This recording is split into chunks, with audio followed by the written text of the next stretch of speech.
So how many of you are a woman or know a woman? So I'm a woman. Thank you. And like many of the women here have suffered microaggressions, harassment, sexism, sexual assault, spiritual assault, physical assault. And I'd love to, at this time, invite you into the possibility that our pains can become our gains. Yeah. That by looking at this wound, that we can shine a light on it and really open up and unlock our superpowers. We can unlock our deeper wisdom. We can unlock our power. We can unlock our presence. Okay? I've come a long way. Right now, I'm a mother of 3. Yeah. I'm an artist. I am in a beautiful, conscious, loving relationship. I am a community leader. I have published a book. I am working as a practicing priestess every day, aligning myself with that. And I have led a dance troupe. Yeah, led a women's dance troupe and women's circles and red tents and have hosted those retreats and gatherings. And you know what's been really powerful has been studying a number of different healing modalities that have supported me to come into myself and realize more and more who I am. I've studied the somatic practices, become trauma-informed. I've studied Tantra and sacred sexuality. I've studied theta healing and reprogramming my subconscious thoughts. And I have really gone deep with the indigenous ceremonies and studied the native ways. And that's been really supportive on my path. And, you know, women are drawn to me in my community. They can see that I'm somebody that can hold them, that can understand them through the transformational healing that they're seeking. So, like I said, I've come a long way. My journey began in a really challenging way. You know, there's a lot of my story I could share with you. And you know what? The exact details of the story, they don't matter for 2 reasons. Number 1, it's unfortunately common. The details are unique, but the experience is highly common. 40% of women have undergone some form of sexual violence. And take that with a grain of salt because only 20% of rapes are even reported. Second reason it doesn't matter is that I'm no longer a victim. Yeah. Because I've moved through and beyond these things. So I'll give you an outline, but I won't give you the details of my story. So I could share with you these details about how I had trauma in the womb, how I had a challenging childhood, my social problems in school. I can share with you in great detail all the matter of assaults that have happened and transgressions with me. I could share with you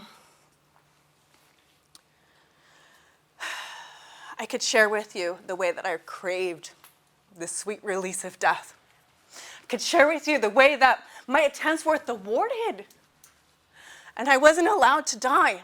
And I came back feeling trapped in my body and trapped in my mind. And my attempts at coping from this led me down a dark path where I found myself an addict, living on the streets, entrapped in dangerous situations, and exploited for my mind, body, and soul. I could tell you all the sordid details of all that, but I choose not to. What I choose to tell you is how I shifted out of that. You know, there came a point where I had enough. I had enough. And I realized a little bit about who the F I am and what I am willing to put up with and not. This is not okay. And when I stood up for myself in that way, I stopped running. I stopped being afraid. And I said, I will not fight violence with violence. And I will stand up and face my fears. And at that moment, in a life-threatening situation, all of a sudden, the things that were happening to me slowed way down. The physical violence aimed at me slowed way down. And in the distance, I saw white light. And that white light came over to me and came behind me, and I felt the most amazing amount of unconditional love that I'd never felt in my life before. Being raised atheist, I didn't know there was something outside of me that loved me. I didn't know. And so I dedicated my life to that. And I would say that was the first pivotal turning point, but it gave me a real breath, a real chance. Take a breath, that was a lot. Whew. Yeah. And I got a chance to look at myself, and that's when I decided, you know what? I'm not a victim. I'm not a victim because I chose this. I chose this path of suffering so that I can learn these paths early, so that I can hold this vision and support others who have been through this earlier in life. It was my choice in, and it was my choice out. And now, my choice is to be in service, in sacred service, to thriving abundance, to that sacred heart, and to be in alignment with divine law.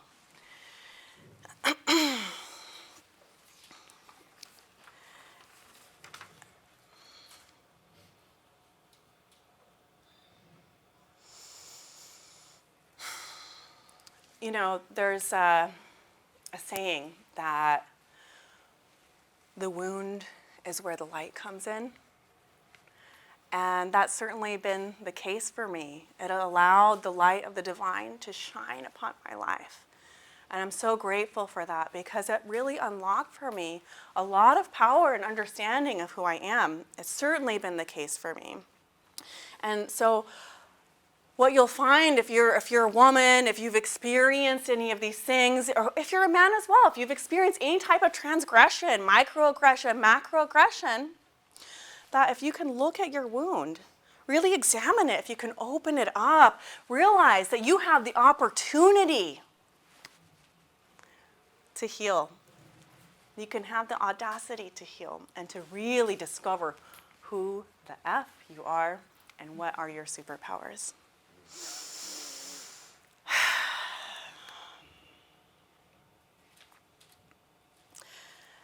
So, in addition to your superpowers, I've felt like I've been able to unlock a deeper meaning and purpose. I've been able to open my heart. It's been tough, but I've been able to open my heart and really experience deep love, allow myself to be loved. It's been a lot of work, and we all have access to that. So I'm curious, you might be feeling some of the tension of my story now. You might have had some experience yourself that this is reminding you of. And I'd like to invite you into a practice that's been really supportive for me to separate the physical sensation of the reaction to that from the story that we have. Are you down to do that with me? Yeah. Yes. Okay, great. So I'm going to explain it first, and then we'll do it together. So first of all, please don't go into your deepest, darkest traumas right now, okay? Right now, we'll think of something mild, some mild transgression, something that's okay working with, you'll be okay driving home tonight, okay? And then what we're going to do is we're going to hold this thought. It might be like a picture or a little like color video in our mind's eye.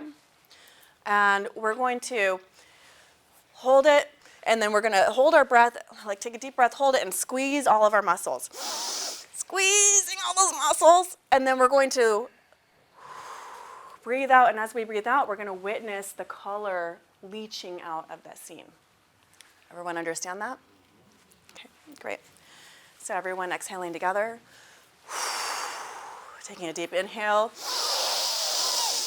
And then squeezing all the muscles with that thought in your mind. Squeezing your fingers, squeezing your toes, your face, your arms, your stomach. Squeeze, squeeze, squeeze, squeeze, squeeze. And then slowly with control, letting the breath and the color out.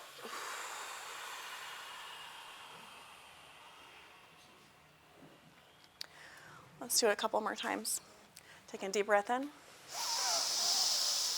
Holding that picture in your mind's eye. Squeeze, squeeze, squeeze, squeeze, squeeze, squeeze, squeeze. And when you're ready, slow with control, letting the color and the breath out.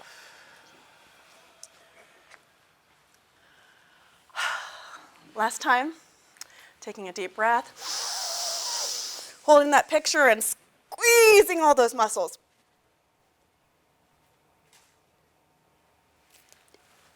Then when you're ready, releasing the color and the breath.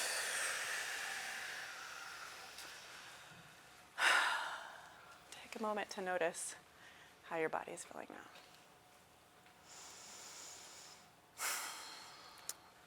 So that exercise is designed to take those incidents from technicolor to black and white, where we can examine and we can look at it without having the connection to our emotional charge with it, which can distort our vision, right?